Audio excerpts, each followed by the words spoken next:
งานพบปะของสมาคมชาวเมืองพวนสมาคมชาวเมืองพวนเป็นสมาคมหนึ่งที่ได้สร้างตั้งขึ้นเพื่อเป็นการเต้าโฮมความสามัคคีแลกเปลี่ยนความคิดเห็นช่วยเหลือซึ่งกันและกันของบรรดาสั้นคนชาวเสียงขวางที่ดำรงชีวิตและประกอบอาชีพอยู่นครหลวงเวียงจันทน์ในวันที่ 6 สิงหาคม 2017 สมาคมชาวเมืองพวนได้จัดงานพบปะของบรรดาสมาชิกตนขึ้นโดยการเข้าร่วมของท่านสมเพชรพรหมจันทร์ประธานสมาคมชาวเมืองพวนมีบรรดาทานรองประธานและสมาชิกเข้าร่วมอย่างหลวงหลายสมาคมชาวเมืองพวนเป็นสมาคมหนึ่งที่ได้สร้างตั้งขึ้นในวันที่ 1 สิงหาคม 2015 โดยได้แยกมาจากสมาคมนักธุรกิจเสียงขวางทั้งนี้ก็เพื่อความสะดวกสบายในการบริหารและคุ้มครองบรรดาสมาชิกการจัดงานพบปะในครั้งนี้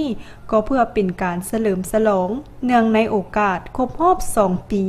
ของการสร้างตั้งสมาคมชาวเมืองพวนโดยได้จัดกิจกรรมแข่งขันกีฬาบานเตะมิตรภาพขึ้นที่เดินกีฬาแห่งชาติหลัก 16 ซึ่งมีทีมสมาคมและทีมรับเชิญเข้าร่วมทั้งหมด 5 ทีมจุดประสงค์ก็เพื่อเป็นการแลกเปลี่ยนบทเรียนและสร้างสรรค์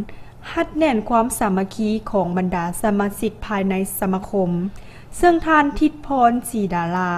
ห้องประธานสมาคมได้ให้สัมภาษณ์ว่ารายการในมื้อนี้นี่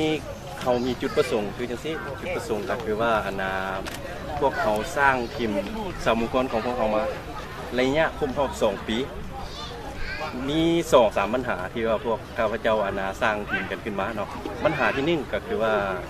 พวกเขาได้สร้างกิจกรรมเพื่อว่าด้านกีฬาแล้วก็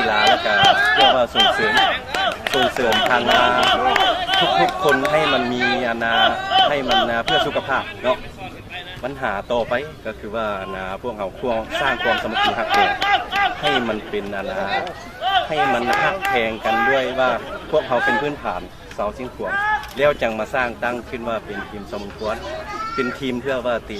ะบาสนี่แหละสร้างกิจกรรมอันนั้นเนาะจุดประสงค์ของเรามื้อนี้งานพบปะครั้งนี้นอกจากการแข่งขันกีฬาบานเตะมิตรภาพแล้วผู้เข้าร่วมยังได้ร่วมงานเลี้ยงพาเข้าสามัคคีที่สวนอาหารมังกรโซกซึ่งบรรยากาศแม่นเต็มไปด้วยความเบิกบานมวลซื่นและเป็นกันเองแบบครอบครัว